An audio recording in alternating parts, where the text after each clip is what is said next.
Isaías 45, versículo 2 nos diz assim: Eu irei adiante de você, endireitarei os teus caminhos, quebrarei as portas de bronze, despedaçarei os ferrolhos de ferro, te darei os tesouros escondidos e as riquezas encobertas, para que você saiba que eu, o Senhor, o Deus de Israel, te chamo pelo teu nome. Bem-vinda ao Jardim de Testemunhos. E eu quero começar essa primeira edição muito especial, gente. Não tinha como começar com uma outra pessoa. A gente vai entrevistar hoje essa mulher que tá no ministério pastoral, é uma levita de mão cheia, é a nossa querida, a amada Estela Freitas. Estela, seja muito bem-vinda. Que honra te receber aqui, querida. O prazer é todo meu. Paz do Senhor, amada. Gente, não tem como. Todo mundo chama ela assim, vocês vão já entender o porquê, viu? A Estela é uma queridíssima psicanalista, sexóloga, mãe. Ela tem um currículo assim, ó, maravilhoso, uma mulher de Deus que o Senhor chamou para essa geração. Estela, que honra receber você aqui. A gente estava aí preparando as entrevistadas, o Senhor ministrou ao nosso coração algumas mulheres, né, que tem aí uma história impactante, que tem um testemunho de vida para dividir comigo, com você, e não tinha como a gente não chamar a Estela para participar. Eu estou muito feliz com a sua vinda aqui no nosso podcast, viu? Eu também me sinto muito feliz, muito honrada por essa oportunidade tão única, tão maravilhosa. E eu estou mais feliz ainda que hoje você começou iniciando aí com um versículo que desde criança Deus sempre falou comigo nessa palavra. Meu Deus, então não foi é uma confirmação, né? De que Deus está no controle. Glória de tudo a Deus. Isso aqui, né, para exaltar o nome do Senhor. Que bom. Ó, eu quero assim já começar, porque eu sei que você é um milagre de Deus. Eu sei que desde o ventre teve uma peleja aí contra a sua vida, e a gente está aqui diante desse jardim. Eu falei para ela, a gente estava conversando aqui um pouquinho antes de começar, eu falei, vamos tentar contar o máximo de testemunhos, porque realmente nosso objetivo é edificar você que está aí do outro lado, tá bom? Fica com a gente, mulher, até o final. Eu tenho certeza que Deus vai falar o teu coração. Estela, conta pra gente um pouquinho como que foi a história da sua gestação, do seu nascimento. Sim. Então, quando eu era, antes de eu nascer, meu pai era missionário, né? Missionário no Peru, e minha mãe, às pressas, veio pro Rio de Janeiro, e eu nasci, graças a Deus, no Rio de Janeiro, né? Senão eu seria peruana. Aí, o que acontece? Nessa gestação, a minha mãe passou mal, teve aquela hemorragia que a maioria das mulheres, né, morrem no parto através dessa hemorragia, mas o Senhor entrou com a providência e eu saí antes dela, e graças a Deus, Deus deu vida para minha mãe, e eu pude crescer com a melhor mãe do mundo, com meu pai, num lar funcional abençoado. E meu pai nessa época já era missionário, né, como eu te falei, missionário no Peru. E aí eu fui ali me crescendo, lógico, eu nunca fui tão alta, né, sempre pequena, mas fui crescendo, né, me desenvolvendo, só que desde criança eu era doente, sempre fui uma criança muito doente, desmaiava por qualquer coisa. E minha mãe levava eu no médico, aí quando falava que era epilepsia, ela não aceitava. Ela falava, não é. Ela ia para um outro médico. Sempre tinha uma palavra, ela nunca aceitou, ela não aceitou essa enfermidade. Aí até que ela encontrou o médico, falou que era verme, eles me deram remédio de verme. E eu fiquei uns tempos sem desmaiar, não desmaiava mais. Aí quando foi que eu fui ficando mocinha, aí que já intensificou talvez as emoções, né? Comecei de novo a desmaiar, aí foi quando descobriram, alguns médicos falaram que era epilepsia, que eu tinha uma epilepsia que não é muito comum, não é comum, assim. Era uma chamada epilepsia abdominal. Começava sempre com uma dor no abdômen e passava um tempo e eu desmaiava. E aí isso foi até que idade, assim, da sua infância? Então, aí foi a vida inteira. Depois da adolescência eu comecei a ter esses desmaios, às vezes uma época era mais, outra época era menos. Mas aí quando eu fui me casar, que eu já tinha 20, 21 anos, eu vi que eu comecei a desmaiar mais. Aí já tinha independência, eu tinha convênio, eu trabalhava. Aí eu fui no médico do convênio, até que era o Paulo Sacramento. Aí eles falaram assim, Estela, você tem epilepsia, não adianta você querer fugir. E pela medicina tem cura, não tem cura? Não Como que tem foi esse cura. diagnóstico? Epilepsia, ele falou, não tem cura, você vai ficar o resto da vida tomando, né, Gadernal, que é aquele remédio que todo mundo conhece. Para mim foi um grande susto, pro Luciano, que nós já estava prestes a casar. E aí ele até comentou assim, Stella, você não conte para as pessoas, todo mundo, que você tem epilepsia, porque a pessoa epilética, para muitos, ela é tida como uma pessoa com problema na cabeça, porque o remédio deixa... Eles confundiam muito com outras doenças, e porque né? a pessoa que toma o remédio, ela fica um pouco mais lenta, né? Ela não age como uma pessoa normal, né? Sem o remédio. Então, e nisso, foi triste, só que me casei. E era um pouco triste, porque assim, fiquei meio malona. Acho que vivia com medo também, né? Sim. De qualquer hora cair, de qualquer hora ter uma crise, Sim, né? E se não tomasse o remédio, eu desmaiava mesmo. Eu lembro que chegou no meu limite, foi que um dia eu tava noiva do Luciano mesmo para casar, foi nessa época. Aí eu fui no Russi, que era o Russi ali na ponte. Sim. Aí eu lembro que porque essa enfermidade, ela tem a áurea, né? Ela avisa que vai acontecer. Aí eu tava lá casadinha de nova, aquela vidinha tudo bonitinha, só que aí o Luciano queria passear na cidade. Eu falei assim, então, Luciano, eu sinto que hoje eu não posso passear, porque eu vou desmaiar, eu vou ter convulsão hoje. Aí ele falou assim, não vai não, porque o Luciano sempre foi um homem de muita fé, né? Não vai nada, vamos que eu assim mesmo, vai assim. Aí eu fui porque eu queria agradar ele. Aí quando nós passamos no Rússia, ele estava passando ali as compras e eu comecei a sentir, e é um sentimento de morte. Quando você vai ter a crise, você passa, eu não tenho nem nome para dar, para explicar o que você sente, assim, é uma ânsia de morte mesmo.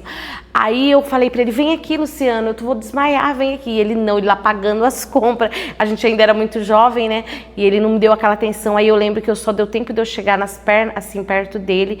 E eu caí ali mesmo no caixa do mercado. E ele me levou. Aí quando eu acordei, porque aí fica um tempo, né? Convulsionando, aí me levaram lá pra dentro do Russi com o ventilador, aí pensaram que eu tava grávida, né? Mas na realidade eu não estava grávida, eu tava tendo uma crise. Aí depois disso eu comecei a desmaiar direto, sabe? Desmaiava na rua, começou a ficar perigoso. Intensificou. Intensificando, porque eu acho que perto do casamento, né? E aí eu procurei, né, um médico particular para não ouvir que era epilepsia. Aí eu paguei um doutor que era um dos mais conceituados da época, eu trabalhava, né? Aí ele, até o doutor Rubens Dutra, que era muito conhecido aqui na região como o melhor neuro, né? Então, e ele não falou que eu tinha epilepsia, ele me deu um remédio que não chamava Gardenal, porque quando você paga o médico, ele te agrada mais, mas no fundo era tudo a mesma coisa. Eu tinha epilepsia e eu não aceitava mudanças, toda vez que vinha alguma coisa mudava, eu tinha crise porque eu não aceitava, e a vida é uma eterna mudança, quer dizer, só de eu estar casando eu já estava mudando, né, de vida. Então, tipo assim, então aí ele passou o remédio, eu fiquei tomando por uns anos, só que o Luciano nunca aceitou essa enfermidade na minha vida. E aí, como que foi a cura, assim? Então, eu acredito que você recebeu na sua vida? Que de tanto o Luciano não aceitar e orar e crer na minha cura, eu acho que ele cria muito mais do que eu, né? Ele sempre foi de muita fé, esse jeito que vocês conhecem aí. E ele orou. Aí foi quando eu não podia engravidar. Esse doutor falou, Stella, quando você pensar em engravidar, você vem aqui, a gente precisa conversar. Aí eu lembro que aconteceu algo extraordinário. Eu estava um dia num culto no Caxambu, uma irmã, a mesma irmã que eu te falei daquela antes que a gente conversou.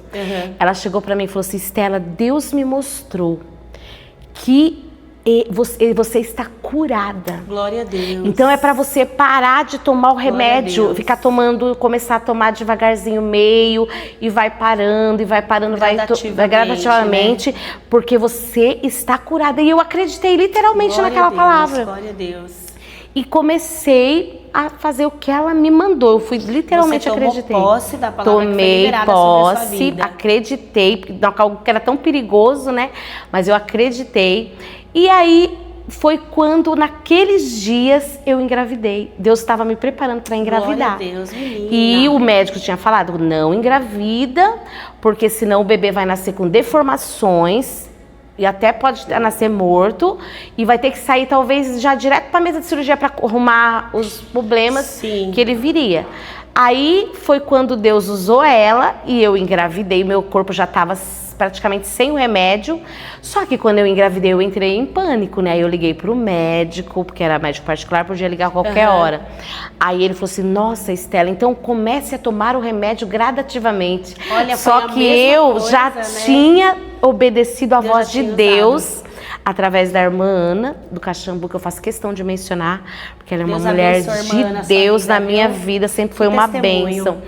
E aí, engravidei, voltei no consultório, ele falou assim, olha, Estela, inclusive ele era espírita, porque no consultório dele tinha assim um monte daqueles coisas estranhas, mas Deus usou a boca Deus dele. usou a vida dele, né? Usou a boca dele naquele dia e falou assim, o mesmo Deus que tá te concedendo essa graça, Glória a ele Deus. vai cuidar da sua gestação Glória e vai a ser uma Deus. bênção. Agora, no final, Estela, você volta para tomar um calmante, porque o final de gestação não é fácil, nunca mais voltei. Glória eu tinha a eu Deus, tinha o glória a direito Jesus. de mais uma consulta. Nem precisou. Mas não precisou, e hoje meu filho tem 22 anos. E são 22 anos que eu nunca nem desmaiei nem por outras coisas. Meu Nunca Deus. mais desmaiei, precisei tomar o remédio e eu fui curada de algo impossível para o homem. Como a Bíblia fala, né? Enquanto a gente gera os sonhos de Deus, porque eu tenho certeza que o Pedrinho é um projeto de Deus, enquanto você gera os projetos do Senhor, você está sendo curada. Com certeza. E eu acredito que foi dessa forma que aconteceu na sua vida. Foi dessa Enquanto forma. você gerava, Deus realizou o milagre e Ele completou a obra na sua vida. Sim. Que testemunho tremendo. E aí, para fechar com chave de ouro, você ainda tem mais 2 meninas, né? Sim, tive mais 2 meninas. E é engraçado, gente, que quando eu fui engravidar da Sara, eu tive um problema no coração antes de engravidar. Todos os minhas gravidez foram um milagre. Então eu tive um problema eu comecei a ter, eu dormia sentada, de tanto que meu coração me fadigava, assim. Comecei a ter um problema literal do coração, um problema grave. Eu lembro que eu fui no médico, aí ele falou assim, Estela, você vai começar a tomar propanolol. E aí eu tomei, mas só que ficou um só, era pouco, eu tive que dobrar a dose. Que é um remédio de forte, tão né? grave, eu era novinha, eu tinha 20 e poucos anos. Então, e eu dormia sentada, de tão assim, afadigada que eu ficava. E aquilo ali, eu fui pro médico, aí ele passou o remédio, só que ele falou assim, só que tem um problema, Estela, você é uma jovem senhora, você não pode engravidar. Aí eu saí, eu falei, Luciano, de novo, eu tô na mesma situação, não posso engravidar. Só que nesse dia, gente, eu já estava grávida. Meu Deus. Já estava grávida, nem comecei a tomar o remédio. O remédio já estava gerando. E Jesus me curou, que a gestação foi tranquila. Eu não precisei mais tomar aquele remédio. Foi mais uma cura. Aí nasceu a Sara, quer dizer, ela nasceu e me sarou, para a glória de Sara Deus. te sarou, glória a Deus. Aí se passaram 2 anos, né? Eu tava com uma depressão, gente, depressão brava mesmo. Fui atingida de uma depressão muito forte. E eu não tinha alegria na vida, sabe? Não tinha prazer em nada. Eu tinha tudo. Eu tinha um marido que eu amava, tinha meus sua filhos, família, já tava com meu seus bebezinho, filhos, que era a né? Sara, que tinha 2 aninhos. Mas a angústia consumia a minha vida. Aí que acontece? Um dia eu tava num culto lá na Irmovilma. Você lembra, Irmovilma? Aqueles cultos lá? Lembro. Aí Deus usou meu próprio marido para falar assim, Jesus vai te dar mais uma menina e essa vai ser a sua cara. Eu falei, ai meu Deus, lá vem o Luciano com essas profecias de novo. Eu não quero essa profecia não, meu Deus do céu. Aí passou-se uns dias, eu engravidei mesmo, menina, da Maressa. E foi uma gestação que eu passei muito bem. Lógico, eu tive que ter um acompanhamento devido à depressão. Sim. Eu tive que ser acompanhada por psicólogo e tomar calmante. Então, enquanto você estava gerando a sua 3ª filha, você estava no processo da depressão. No processo da depressão. E como que foi isso para você?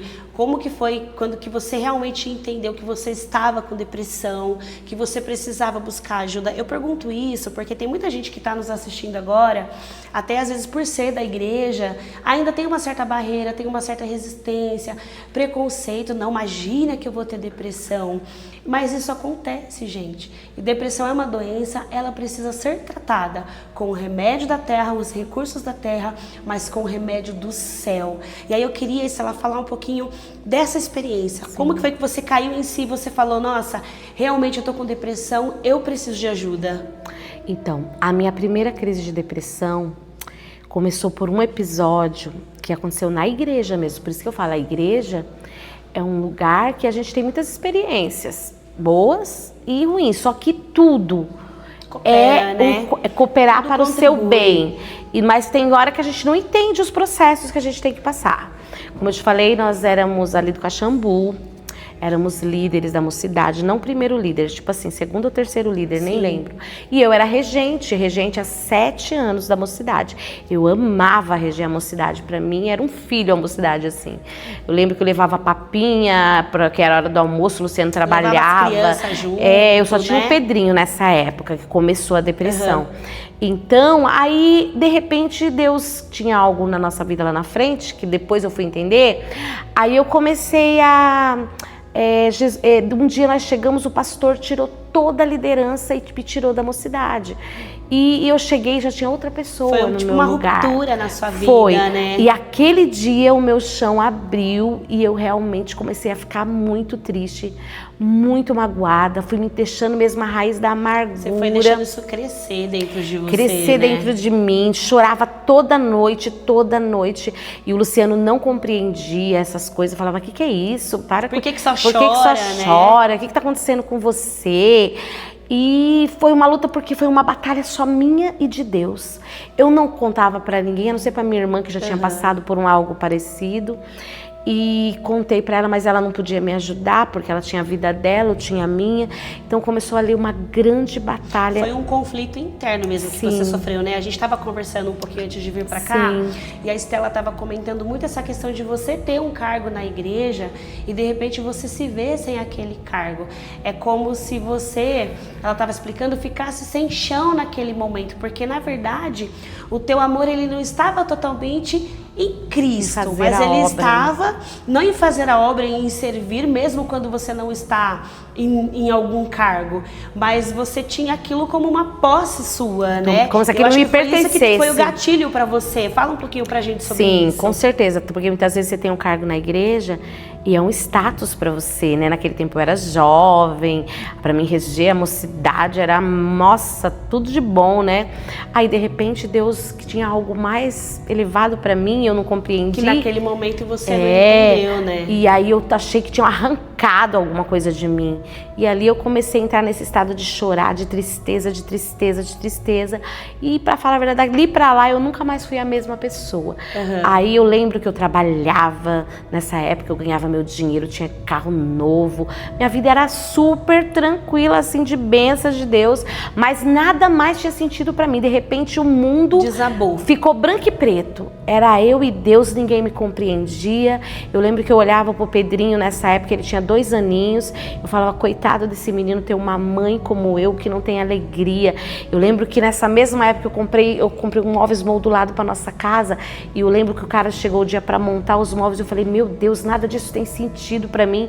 Porque para uma dona de casa receber um móvel seria uma alegria. Para mim não tinha alegria em nada, em nada, em nada. Eu dirigia, parei de dirigir. Meu Deus, Estela. Eu cantava na igreja, mas meu coração sangrando de angústia. Ninguém percebia, mas eu estava ali na igreja literalmente morrendo por dentro. Né? Você estava cumprindo um protocolo. Mas uma coisa que eu achei bem legal, que a gente estava conversando, que foi quando você falou assim, que mesmo estando com depressão, mesmo naquela situação, você não parou de adorar a Deus, você não parou de vir nos cultos. E você acha que isso foi exatamente isso que contribuiu para a tua cura? O altar te curou? Com certeza foi isso, senão talvez eu estaria até morta, porque não sei se você sabe, mas a angústia da depressão, ela é tão insuportável que você tirar a sua vida naquele momento é muito fácil. Parece porque que vai resolver, você mas quer pegar vai, alguma né? coisa e arrancar aquela dor e ela não sai. Mas talvez, não existe talvez, a oração, a minha busca. Eu lembro que todas as manhãs eu não dormia à noite, eu passava a noite cantando, lendo a Bíblia, angustiada. Eu desligava o telefone porque meu marido às vezes era chamado para trabalhar de madrugada e eu desligava o telefone que era de fiozinho assim da parede para ele não trabalhar. Aí quase que ele perdeu o emprego por causa das minhas crises, você desligava, porque eu tinha né? medo dele sair de noite e eu ficar sozinha. Então a nossa vida, olha, nós passamos por um vale tremendo mesmo. Eu não sei nem como o Luciano era muito crente para ter me aguentado, porque eu agia como uma pessoa totalmente desequilibrada mesmo. Eu só chorava, não dormia, não tinha alegria, só ficava como se eu ficasse vendo o tempo todo o mundo querendo... Um mundo muito negativo, nossa, né? só negatividade. Mas foi passando e eu todas as manhãs tinha consagração ali na igreja do Caxambu. Eu chegava antes da irmã Lourdes Moraes, que já dorme no Senhor. Todas as manhãs a coitadinha estava lá abrindo a igreja, era uma bênção.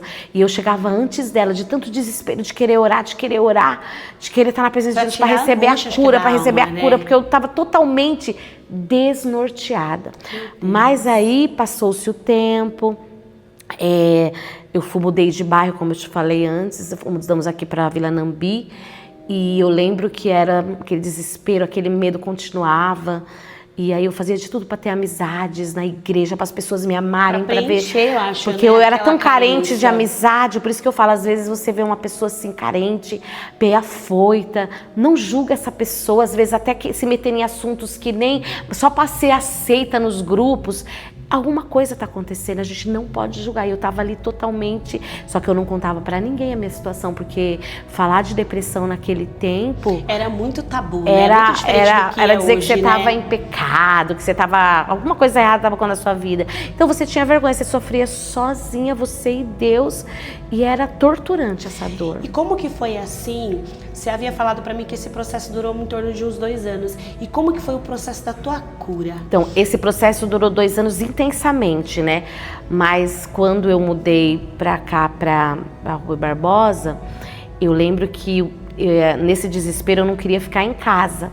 Aí eu falei, Luciana, hoje é segunda-feira, eu quero ir na igreja. Aí nós fomos na igreja Chamas para Deus, do pastor Claudinho, que eu faço questão de mencionar também o nome dele, que ele nem sabe o quanto ele foi usado na minha vida. Aí o pastor Claudinho, ele, naquela noite, naquele culto da igreja Chamas, uma igreja pequenininha, mas muito cheia da unção, né? Nossa, eu fui lá, aí eu lembro que no final ele falou, irmã, você vem aqui na frente. Aí eu fui na frente, aí ele falou assim, irmã, hoje você estava... Ele até falou especificamente, Deus usou ele no profundo aquele dia. Ele falou assim, ó, hoje de manhã, às 9 horas, você estava numa sala. Meu Deus, eu tinha ido no médico. Não tem como falar. Eu tinha ido no médico de manhã. Como, gente, não sim, não tinha como não acreditar. Ele falou, você estava numa sala gelada, branca, e você falou para Deus assim, Deus, eu não aguento mais. Meu Deus. Eu não aguento mais sofrer, eu não aguento mais. No fundo, eu estava querendo até abrir mão da minha própria vida ali, sabe? Fala, Deus, se quiser me tira desse mundo, porque eu não aguento mais depender emocionalmente, de ter medo de ficar sozinha, de não cuidar do meu filho, de não ter alegria de viver. Só quem passou pela depressão sabe o que como é torturante esse sentimento. Por isso que eu tenho dó. Quando eu vejo uma pessoa com depressão, eu até choro, porque eu sei o que é ter depressão. Aí naquela noite Jesus falou, pois eu hoje ponho um fim nessa dor e eu te curo agora. Naquele momento, gente, foi como se saísse assim um peso. No outro dia eu já voltei a dirigir, como se eu tivesse nascido de novo. Aí eu comecei a dirigir, comecei a viver, comecei a me alegrar novamente. Só que é assim, quem passa pelo processo da depressão tem umas crises que você tem que saber lidar para não voltar. Então, lá mais pra frente, eu passei por uns processos, sim, umas crises, tinha às vezes uma recaída, mas não era intensa. Não era a depressão, não é? A gente estava conversando e uma coisa que eu achei muito legal que você explicou é que na realidade assim, não é a depressão que voltou, porque Deus ele é absoluto. Depressão Se Deus foi falou curada. Que ele te curou. Sim. Mas a gente estava falando que existem alguns picos, porque de repente você tem um gatilho de ansiedade, alguma coisa que pode mexer com o seu sistema nervoso, e são esses hormonais gatilhos, também, né? Hormonais, a questão de hormonal é muito presente na vida da mulher. Sim. E são esses gatilhos que a gente tem que aprender a administrar, tanto com os recursos da terra, mas a gente estava falando também que o Senhor ele te entregou algumas estratégias para você administrar essas crises. Sim, aí tipo foi continuando essas crises. Aí toda vez o Luciano falava assim para mim, Sara, vamos orar, Jesus vai dar vitória. Isso passou-se um tempo e de vez em quando eu tinha essas decaídas, só que eu não ficava feliz, porque eu não tinha aquela estabilidade no meu humor. Uma hora eu estava triste, porque eu sempre fui muito alegre, muito brincalhona, muito assim feliz mesmo, aparentemente. Você queria tipo voltar a ser quem você era antes da enfermidade, aí o que acontece? Ele sempre, vamos orar. Só que um dia eu comecei também a estudar um pouquinho sobre o assunto. E eu vi que alguns pastores estavam se tratando. E a gente foi crescendo ali no conhecimento, né? Aí eu falei assim, não, Luciano, para mim basta. Hoje eu quero que você vá atrás de um psicólogo, porque eu preciso ser tratada, porque nós já oramos bastante, já jejuamos, já fizemos tudo que tinha que ser feito para isso aqui. Continua, já é anos, eu não aguento mais ter essa instabilidade. Preciso de uma ajuda, né? Hoje, agora eu preciso de uma ajuda profissional mesmo. Aí foi quando a gente foi atrás da Raquel, psicóloga da sede, que é uma bênção. Eu só apenas fiz umas 4 sessões de terapia com ela, porque eu não tinha condição na época de pagar, porque era até na pandemia que acentuou essa ansiedade que quase todo mundo nessa época ficou foi uma mal. época muito pesada pra muita gente, eu fiz até online essas sessões, mas foi 4 sessões que ela me deu, porque ela é uma mulher de Deus também, e abriu meus olhos assim. E nunca mais eu entrei naquelas crises profundas. Todas as vezes que vem as angústias, que vem essa instabilidade, o Senhor Deus me mostra sempre 2 caminhos. Aí Ele fala, Esteli, aí, vai querer voltar para aquele caminho ou vai querer lutar para não entrar naquele caminho? Aí todas as vezes eu me levanto, eu vou fazer uma caminhada, eu vou orar, eu vou agradecer, porque está comprovado na ciência que se você se levanta e passarinha, que é ver a natureza, ouvir os pássaros, ver o céu, aquilo ali é terapêutico, ele te tira daquele transe de ansiedade. Então, por isso que eu prezo muito por caminhar de manhã. E nesse momento você adora Deus, você fala com Deus. Eu acho que ajuda também você refletir. Igual você falou, é o momento que você começa a refletir, você vai se acalmando, você vai voltando mais para o seu natural. Gente, olha como Deus ele é maravilhoso. Através da natureza, através de algo que você observa, né? Igual você falou, os passarinhos cantando, você observa o pôr do sol ou o nascer do sol. Olha como que Deus trabalha nos detalhes. Sim. Tudo que vem de Deus, até a natureza ali proclama a cura sobre as nossas vidas. Sim. Que maravilhoso.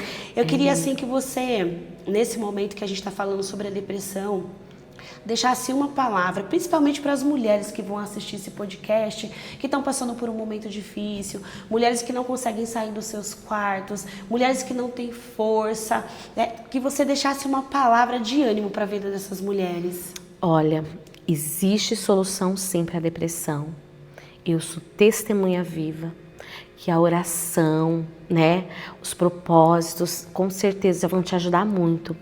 Mas existe também, se você ainda não tá total, porque tem gente que já tá numa situação que aí já tem que procurar mesmo psiquiatra, né, remédios, que não é pecado, Deus deixou a medicina. Agora se você, né? Exatamente. Agora se você ainda está num estado que você ainda consegue andar, consegue pensar um pouquinho, o que você deve, talvez seja somente uma crise de ansiedade que está querendo ir para uma depressão, o que você não pode é se entregar.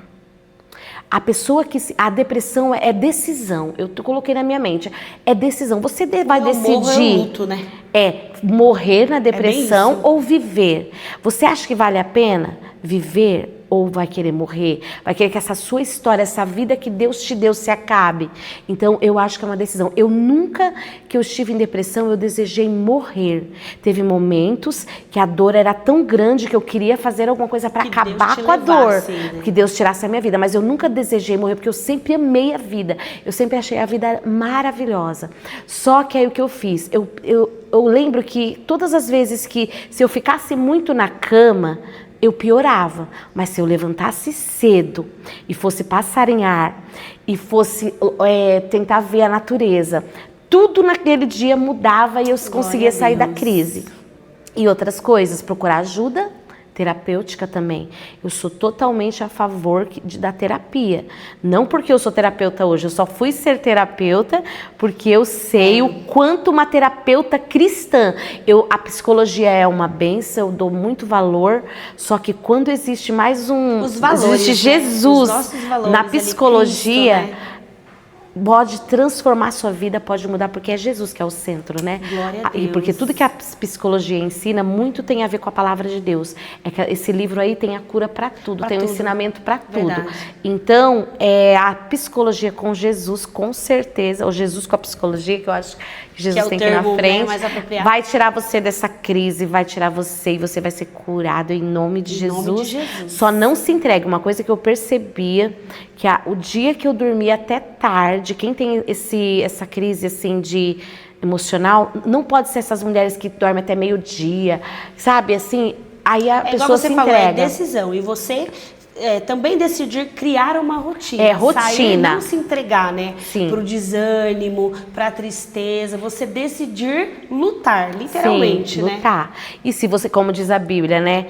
Esforça-te que eu te ajudarei. A nossa parte, nós temos que fazer. E aí, Estela, fala pra gente um pouquinho assim de como foi o pós-depressão, o que Deus fez na sua vida.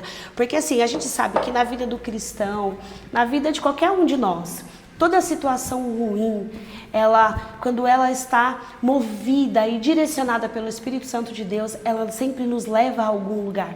Como José, né? José, quando a gente vê a vida de José, ele foi só decaindo. Ele foi pro poço, do poço para a prisão, enfim, ele só foi indo cada vez mais fundo, até o dia que Deus tirou José daquela situação e transformou a vida de José. Então, tudo que vem de negativo na nossa vida sempre nos conduz a um plano perfeito de Deus. E eu queria que você falasse para quem está em casa desse plano perfeito de Deus na sua vida. Porque hoje você é uma psicanalista, hoje você é uma mulher que estuda, e tudo isso veio desse momento ruim que você passou. Sim. Aí eu lembro que eu comecei a perceber que depois dessa depressão, dessas crises que eu passei, os meus olhos, eles se abriram para olhar mais pro coração das pessoas. Eu comecei a ser muito perceptível quando eu chegava num ambiente que eu olhava para uma pessoa, eu via que ela estava triste e eu não conseguia ignorar mais aquela situação na igreja. Pessoas, assim, às vezes os irmãos idosinhos, que às vezes são um pouco deixados de lado. Eu comecei a só olhar para esses lados. Eu comecei a só querer ajudar essas pessoas, ajudar pessoas. E ali se abriu uma chama de amor pelo ser humano mesmo. E uma coisa que a gente fala, gente, assim, até comentei isso com a Estela, porque assim, ela é uma ótima ouvinte. Foi a primeira coisa que eu falei pra ela. Eu falei, Estela, você tem tanta paciência, você ouve as pessoas, você deixa a gente abrir o coração. E é uma coisa, gente, tão de Deus na vida dela, que é natural. É natural. A gente começa a falar com ela, quando a gente vê, a gente já colocou tudo pra fora. E eu, assim, acredito, eu posso afirmar que isso é um dom de Deus. Isso não é uma coisa a revelia na sua vida. É um dom de Deus que é para usar para a obra dele, né? E eu me lembro que tem um detalhe que eu não quero deixar de frisar aqui, porque eu quero falar para todo mundo, porque é muito importante. Eu lembro que antes de fazer teologia, eu tinha muitas crises ainda de ansiedade, gente. Mas um dia eu ia me inscrever para teologia. Eu lembro que eu estava indecisa. Aí eu tive um sonho, e nesse sonho Jesus me mostrou lá dentro da teologia. Meu Deus. E eu nos pátios ali da sede, dando risada, do jeito que eu gosto de ser, feliz. Aí ele falou, ele quis dizer naquele sonho para mim, Estela, você está assim, indecisa de fazer a teologia, mas faça, porque ela vai ser também um divisor de água na sua vida. E aí eu obedeci, deu tempo, eu fui lá, fiz a inscrição da teologia, e gente, ali eu creio que foi a chave. Foi a chave que virou na sua vida. Virou de vez na minha vida, porque eu comecei a conhecer Deus. Eu sempre fui evangélica. Quando nasci, meu pai já era pastor, já era missionário. Mas aquela coisa, né? A gente pode ser evangélico, pode ser cristão, mas não significa que a gente conheça Cristo ou tenha de fato um relacionamento com Ele. Então, pelo que você está falando, eu entendo que foi aí que começou um novo tempo na sua vida. Eu já tinha lido a Bíblia muitas vezes, só que eu nunca guardava nada. Não sei, parecia que eu nem tinha lido. Eu lia, mas se perguntasse alguma coisa eu não sabia responder. Aí eu comecei a fazer a teologia, gente do céu. Eu comecei a conhecer realmente. Antes eu tinha muito medo de Deus, medo dele me fulminar. Aquela imagem de um Deus bravo, Deus carrasco, morte, inferno. Tudo isso era muito assim na minha vida. Mas quando eu comecei a estudar teologia, comecei a conhecer a palavra como realmente ela é. Quem é Deus? O que é o céu? O que nos espera? Não sei se você sabe que quando a gente era criança, tudo que os nossos pais, nossos pastores faziam era fazer nós ter medo do inferno. Vai pro inferno. Verdade, eu aí nós às vezes, nós às vezes não pecava de medo de ir pro inferno. Não era porque a gente queria ir pro céu, nós era crente. Relacionamento, né, com Deus. Não, era medo de ir pro inferno o tempo todo, medo de ir pro inferno. E na realidade, depois que eu estudei o livro de Apocalipse, né, que foi o pastor lá, um pastor lá do Jardim lá, que foi o nosso professor Jefferson.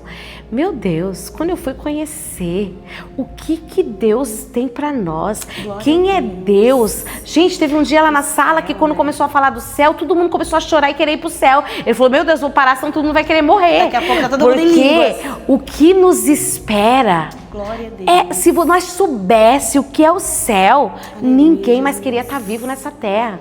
Porque o que está nos esperando é muito lindo. Por isso que as pessoas morrem de medo da morte, de Jesus chamar. Quando alguém chamar, era para nós vibrar. É lógico que a separação, gente, é dolorida. Para quem fica aqui, o luto é o terror, é o fim para nós. Mas para quem foi com Jesus, foi presenteado com a vida eterna, com o que nos espera. E diz que tem muito mistério na Bíblia que não está revelado. A gente pensa que o céu é bom porque é pouco que tem sobre o céu, mas na realidade é muito glorioso. E outra coisa, eu aprendi quem é Deus. Deus não é esse Deus que fica nos julgando. Ai, pecou, tá condenado, acabou, tá morte. Até porque senão ele não tinha enviado Jesus, né? Não. Ele não colocaria Jesus para morrer por nós se ele quisesse nos condenar. O propósito de Deus é justamente nos salvar, nos levar para um céu de glória. Esse Deus é maravilhoso. E sabe, às vezes eu me enfraqueço assim, faço alguma coisa que não agrada a Deus, eu já falo assim, Deus, por favor, me perdoe, porque eu preciso ficar bem contigo. Eu quero chegar lá. Me liberta, porque eu quero ficar bem contigo, eu não quero jamais te entristecer. Antes eu ficava, ai Deus, me perdoa, pelo amor de Deus. Ai, aquele medo. Hoje não, eu tento convencer Deus que eu não quero pecar, porque eu amo Ele, porque eu preciso dele, não porque eu careço dele. Para Ele não me deixar. Então é muito diferente a minha visão antes da teologia e depois da teologia. E antes da depressão. E eu louvo a Deus, não é puxando a sardinha, não. Pela sede que tem a ETEX, que eu amo. Pode ver que nós estamos incentivando o tamanho quase inteiro para a ETEX. Porque ali, para mim, Jesus me preparou para tudo que eu estou vivendo hoje, que é glorioso, e ainda mais tudo que está acontecendo com a gente hoje, ministerialmente, né? E aí, aproveitando esse gancho de você falando do momento que vocês estão vivendo no ministério de vocês, tanto você, a sua família, o pastor Luciano, fala um pouquinho pra gente dessa experiência de ter vindo pra cá, de começar, de dirigir essa igreja. Como que tá sendo essa experiência na vida de vocês? Gente, olha, eu falo pra vocês que com toda a propriedade, que viver essa experiência que nós estamos vivendo no Tamoio, eu não sei se a gente vai morrer logo, mas é um auge para nós, o auge da fama, assim, para nós, né? Não assim, porque assim, nós estávamos na Cidade Nova, quando nós chegamos lá, a igreja foi na época da pandemia, e a igreja ali, nós fomos com muita luta, foi ficando uma bênção. É o começo, ainda é muito difícil, né? Foi assim, uma restauração dos muros que Jesus falou ali para nós. E ficamos ali 3 anos e 7 meses, com muita batalha, muita luta. Eu lembro que nos sábados, muitas vezes, a consagração era só eu e o Luciano, mais uns 2 irmãos. E era uma batalha muito grande, parece que a gente levava a igreja assim nas costas. E eram momentos de muita batalha, sabe? Eu imagino. Aí um dia, de repente, chamaram a gente, né, para vir pro Tamoio. E eu tinha vindo no Tamoio algumas vezes, mas eu nunca reparei nada. Vocês esperavam assim? Deus falou com vocês? Não esperávamos. Na realidade, falavam que nós íamos para Voturucaia. Só que aí eu cheguei um dia na Voturucaia, nós fomos lá pregar, o Luciano foi pregar, eu fui cantar. Só que quando eu cheguei lá, eu não me senti em casa. Eu falei, Luciano, quando eu voltei da igreja de Voturucaia, eu falei assim, eu não sei, eu acho que eu não senti. Acho que não é ali, né? Que ali é o nosso lugar, né? Pelo menos naquele momento, não sei o que Deus tem futuramente. Aí voltamos para casa, sim, mas estávamos na Cidade Nova, sabíamos que ia haver alguma mudança. Aí, gente, eu me lembro que eu vim na nossa posse aqui no Tamoio, vim um pouco apreensiva, porque no fundo a gente fica feliz, mas também toda mudança ela gera vem assim, olha, né? Que igreja grande, o que será que vai vir? Nós tinha vindo um pouco das batalhas lá da Cidade Nova, foi o que está por vir? Veio um negativismo, o inimigo que expôs um negativismo assim em mim. Aí aquela noite que nós recebemos a igreja, na noite eu passei mal a noite todinha, assim, parece que o inimigo me afrontando. Só que aí chegou o domingo, e aí nós íamos aqui no domingo, e aquela igreja linda. Eu lembro que eu fui lá no banheiro morrendo de vergonha, porque o banheiro é lá atrás, assim.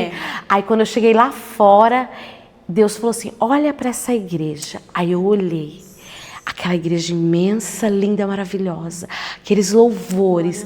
Aí Deus falou para mim, gente, eu até me emociono de falar isso.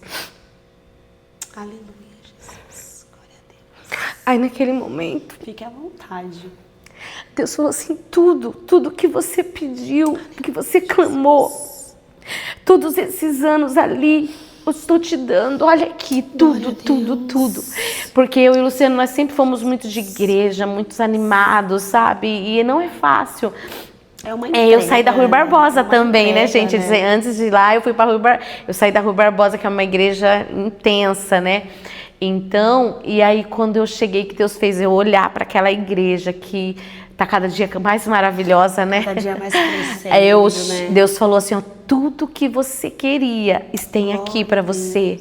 Tipo assim, ó, veja o que eu fiz. Tempo de refrigério, né? Então o tamoio para nós é uma resposta. Glória a Deus, é uma resposta. A gente plantou muitas coisas, às vezes não recebemos na hora que a gente queria, né? Não vem no momento nosso, e Deus no tamoio veio tudo. Então eu e o Luciano, nossa família, ela vive aqui no tamoio como se estivesse no céu, o céu na terra. Glória a Deus. Mesmo que a gente passe nossas lutas lá fora, que as batalhas são grandes, mas a gente fala, a igreja tá maravilhosa.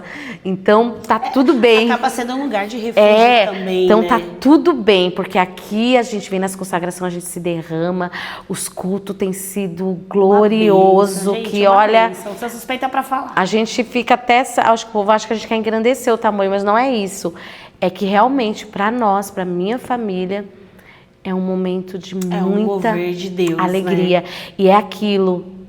Tudo que está acontecendo aqui no tamoio é muito Deus, sabe? Não tem...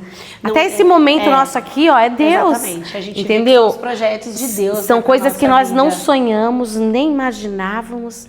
E estamos aqui vivendo e falando o quanto Deus é maravilhoso. E todas as experiências que a gente teve na Cidade Nova, que a gente aprendeu, nós estamos procurando não cometer os mesmos erros, né? E tudo que a gente aprendeu, a gente está tentando fazer, porque essa obra aqui não é nossa, nós estamos aqui de passagem. Então, o que nós entendemos do tamoio?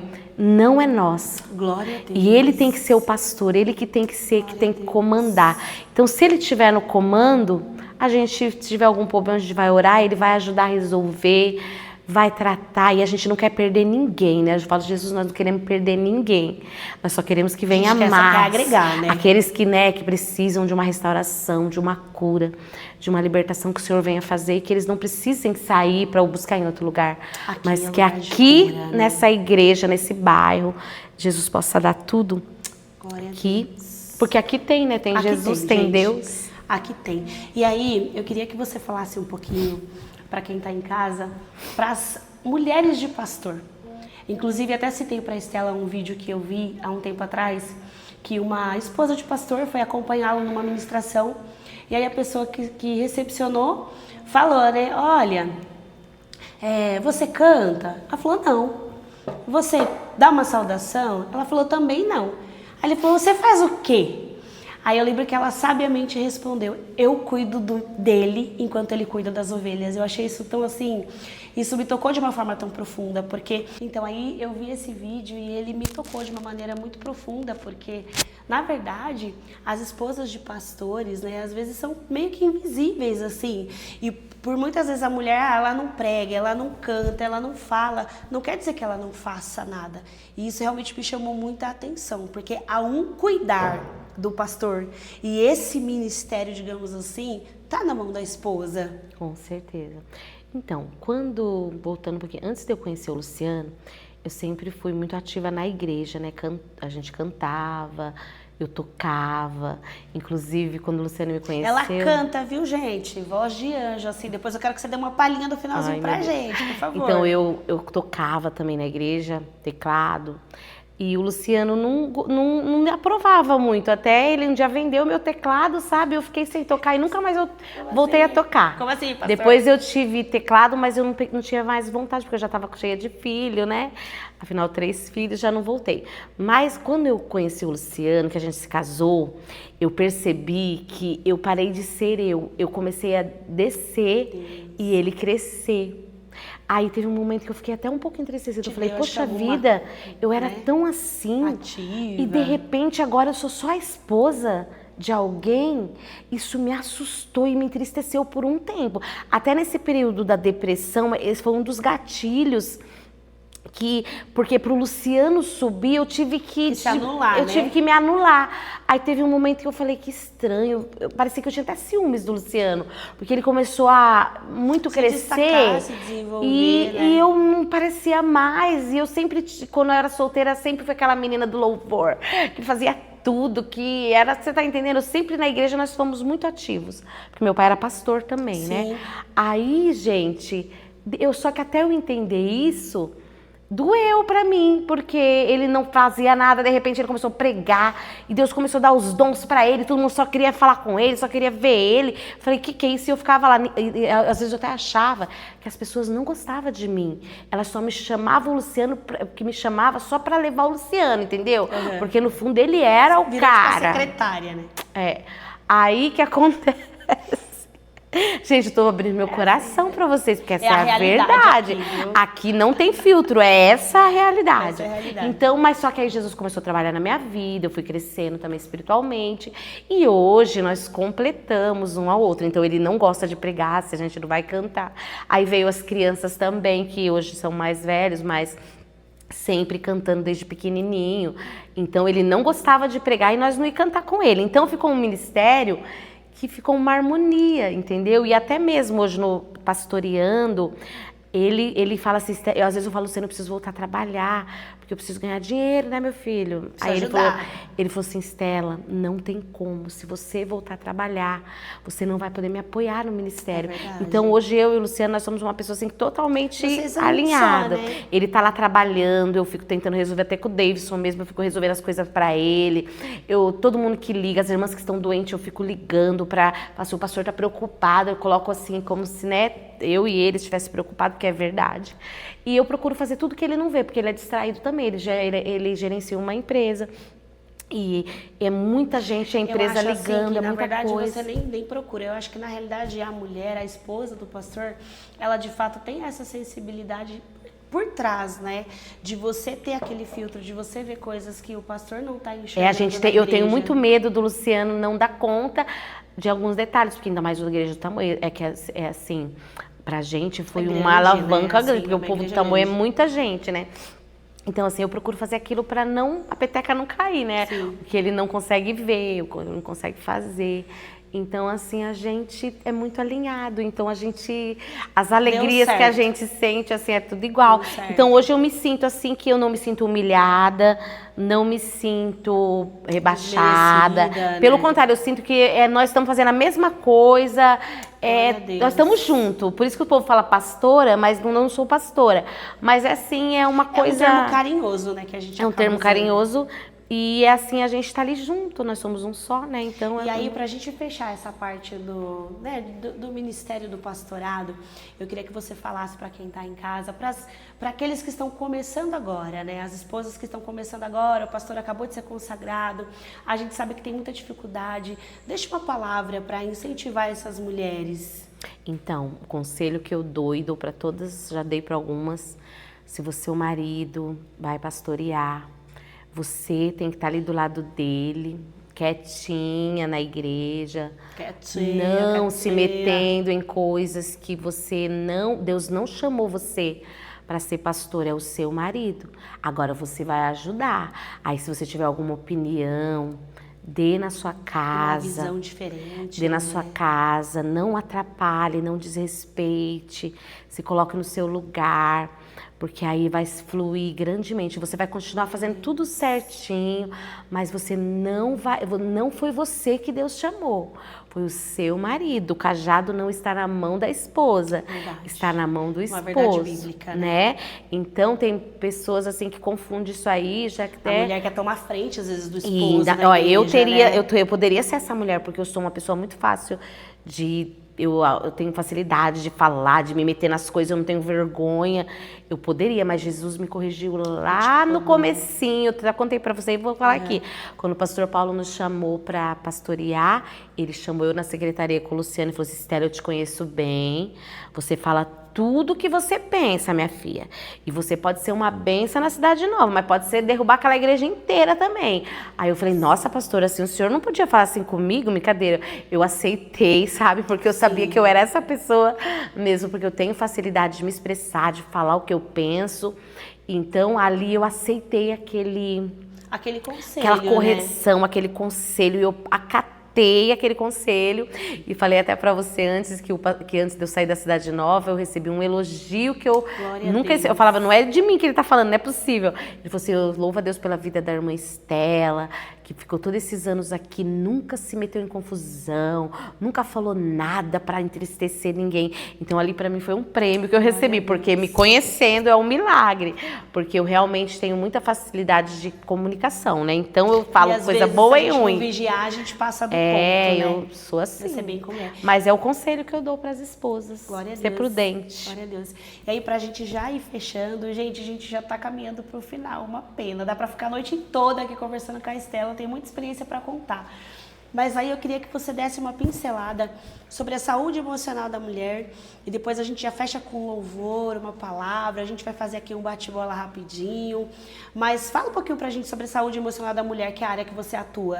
Olha, gente, para ter saúde emocional, primeiramente você tem que ter uma amizade com Deus, né? Glória a Deus. Se levantar da sua cama todos os dias agradecido. A gratidão é comprovada pela inteligência emocional, pela ciência, que a gratidão ela faz toda a diferença. E já está comprovado também que se você levanta e já começa a reclamar, o seu dia vai ser péssimo. Mas se você levantar e já falar, obrigada, Deus, por eu estar viva, por eu ter aberto os meus olhos, o seu dia não tem como dar errado. Aí ali você vai fazer uma caminhada, vai ver o céu, os pássaros e fazer alguma coisa, nem que for abrir uma janela e ver uma visão do céu. Ali você vai adorar a Deus. E vai fazer o seu devocional. Devocional é outra coisa que é o meu conselho. Né? Não abra mão de ter um devocional, gente. Isso é comprovado. Você, como diz a palavra, busque primeiro o reino de Deus. Busque no seu dia a primeira coisa. Busque o reino de Deus. Aí não terá como dar errado mesmo. E outra coisa, gente. Eu friso muito nisso, tem gente que não gosta. Exercício físico. Principalmente nós mulheres, nós temos problemas hormonais. Hormonal, né? Se você não movimentar, você não tem o hormônio da alegria. Então, eu sou uma pastora que eu vou pegar firme com vocês. Não sou pastora não, esposa de pastor. Faça caminhada, faça exercício. Se não tem dinheiro para pagar academia, faça exercício, mas cuide da sua saúde, porque é impossível, viu, Preta, ser crente, doente emocionalmente. Um crente doente emocionalmente não vai ter a visão do céu. Uma complementa a outra, né? Se você tiver saúde espiritual, para você ter saúde espiritual, você tem que ter saúde física e saúde mental. Aí você vai poder tratar as pessoas como elas realmente, com a visão de Deus. Agora, se você não cuida do seu corpo, você já vem para a igreja cheio de doença, colesterol, diabetes, aí isso já traz uma doença, você vai ser uma pessoa mal-humorada, gente. Então nós temos que ser saudáveis espiritualmente, que é buscando a presença de Deus, fisicamente, comendo bem, se alimentando bem. Você vê, né? Uma coisa não anula a outra. Não, nós somos uma triconometria. Alma, espírito e corpo tem que estar alinhado. Senão você não tem como pastorear. Tá cheio de pastores, esposas de pastores doentes emocionalmente, que às vezes dá uma cacetada, te fala uma palavra aí que você já é morto na hora. Porque não está cuidando do seu físico, do seu corpo. Então, gente, tamoio, irmãos que estão ouvindo, cuide da sua saúde. Glória a Deus, conselhos preciosos. Eu estava estudando um pouquinho antes da gente gravar esse episódio e de acordo com a Organização Mundial da Saúde, as mulheres são 2 vezes mais propensas a ter problemas emocionais, a desenvolver depressão, a desenvolver ansiedade. Então, meninas, pega essa dica aí da nossa querida amada Estela aí pra gente assim, já ir pro finalzinho. Tem muita coisa que a gente poderia ter falado, mas eu creio que quem sabe o senhor não prepara uma segunda edição pra nós, eu quero uma segunda edição, né, gente? A gente merece uma segunda edição, gente. E aí, eu quero fazer uma pergunta assim para você. A gente está diante aqui desse jardim de testemunhos. Sei que você já viveu muitas experiências, mas qual é o testemunho da sua vida? Uma experiência assim que te marcou, que você vai levar para sempre com você. Olha, o testemunho da minha vida foi a depressão mesmo. Porque eu sempre fui doente, gente, desde que eu nasci. Eu já nasci com epilepsia e fui tendo problema de coração. E hoje eu posso dizer para você que ter saído da depressão, vivido essa experiência, que foi o que me transformou nessa Estela, que é a Estela que consegue olhar para as pessoas com a visão de Deus, não julgando o homossexual, não julgando a lésbica, não julgando o irmão que pecou de adultério, a prostituta, mas amando, porque atrás daquela pessoa existe uma alma que Jesus quer resgatar. Então eu acredito que foi essa experiência que marcou a minha vida. E aí uma coisa que não pode faltar pra gente assim encerrar, qual é o louvor da tua vida? O louvor da minha vida é pra mim cantar? É pra você cantar, amada. É pra você cantar. As pessoas precisam ouvir essa voz.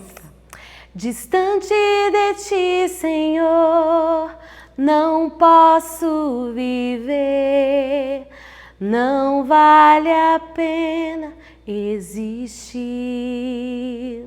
Escuta o meu clamor, mais que o ar que eu respiro, preciso de ti, preciso de ti. Meu Deus, glória a Deus. E aí, Deus um bate-bola rapidinho com você. Fala uma palavra e você fala aí a primeira coisa que vier à tua mente, que vier ao teu coração. Família. Meu alicerce é por essa família que eu luto todos os dias. Glória a Deus. Vida. Jesus, a minha vida, não tem outra coisa, não tem outro nome. Jesus é o motivo de eu estar viva. Filhos. Filhos é as heranças que Deus me deu, que é um desafio todos os dias, mas sem eles, eu digo para você, foi Deus que me ajudou a vencer todos os meus problemas, mas por eles também eu levantava todas as manhãs mesmo sem força e levanto até hoje, porque eu falo, tem vidas que dependem de mim, eles me fazem ter forças para viver também. Depressão. Depressão não é o fim, mas